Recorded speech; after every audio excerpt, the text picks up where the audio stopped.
Welcome to another episode of the Anime Lounge Short Flights. Today we are covering Ragna Crimson episode 17. We had so much information in this episode going on, such a crazy twist near the end, which is amazing. So I was so shocked to see that. Anyway, if you've been following me up till now, you know that I read the manga along with every episode, and today's episode covers chapters 38, 39, and 40. Like always, a lot of reading, but pretty much stays perfectly with the manga. So only tiny, tiny changes. I'll explain that when I get there. And stay tuned to the end of the episode, and I'll be able to explain a little bit more, and I'll give you guys a little spoiler at the end of the full episode. So one of the small changes that I picked up right away is really just a name change in the attacks. In the beginning of the anime, when Ragna grabs that spear weapon and then shoots out a blast, in the anime they called it Hunting Flash, but in the manga they called it Glimmering Dragon Strike. Really the only real difference that I picked up from this entire thing. So with that out of the way, let's just get to the first big part of this episode, and that was Terratectra. Terratectra, like I spoiled in the last episode, he just dies in this episode. Nothing crazy. He self-destructs.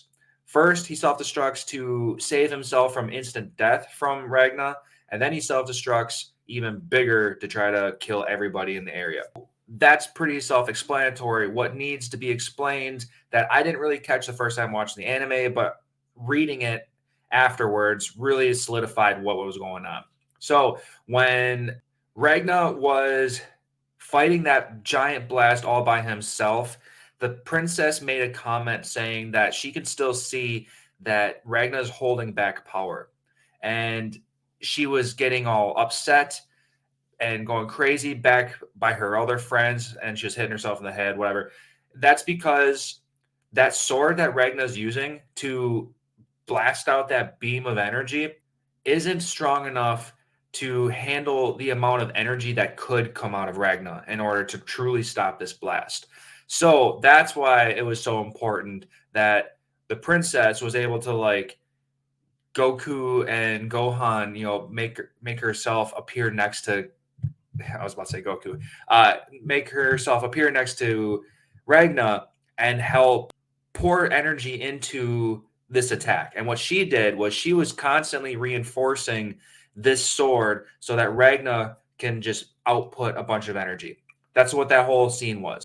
Because they worked together to strengthen the sword and blast out energy, Terratectra's final explosion was all for naught, froze over. A lot of energy was output, and that's why Ragnar was so tired, obviously, blah, blah, blah. And that's how that scene is really just. And now that Terratectra's blast is no longer, danger's all gone, we get good news. The teleportation circle is complete, so now we can all get out of here. Only to find out that Kamui, the lightning dragon, it's his turn to come, screw some stuff up. And my mouth dropped as soon as he made his appearance. Comes in, slices off the princess's head, and then just drops her right back onto her neck like nothing happened. Ragnar gets really mad, and it's time to fight. Now, this is one thing that might be a difference. I don't really remember. I didn't go back and rewatch the episode, but in the manga, the chapter was called something about 9 seconds. 9 seconds was in the title. The point was the fight between Ragna and Kamui, that entire fight was only 9 seconds long.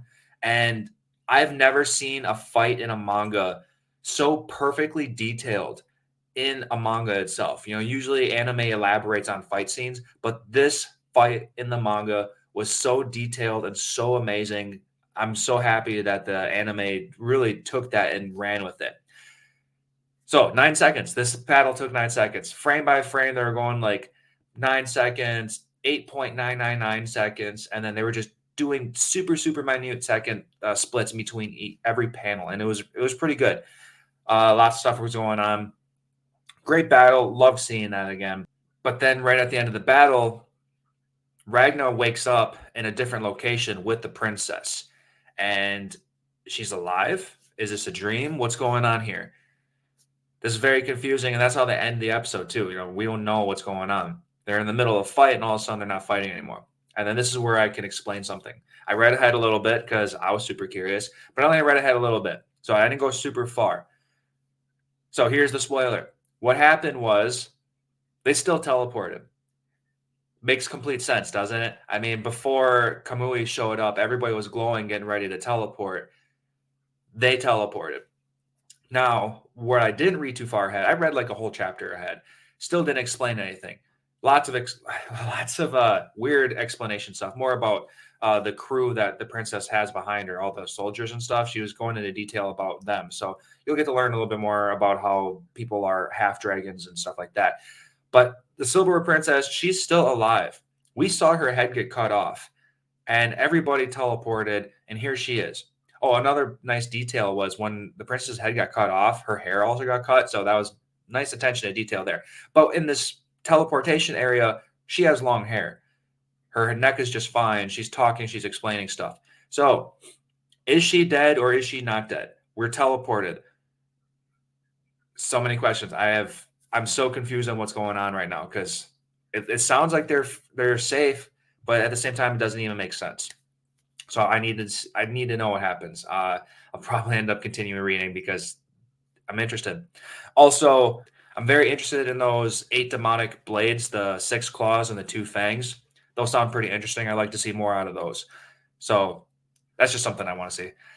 So a lot of information. Glad you guys stuck around, and I'll see you guys next time.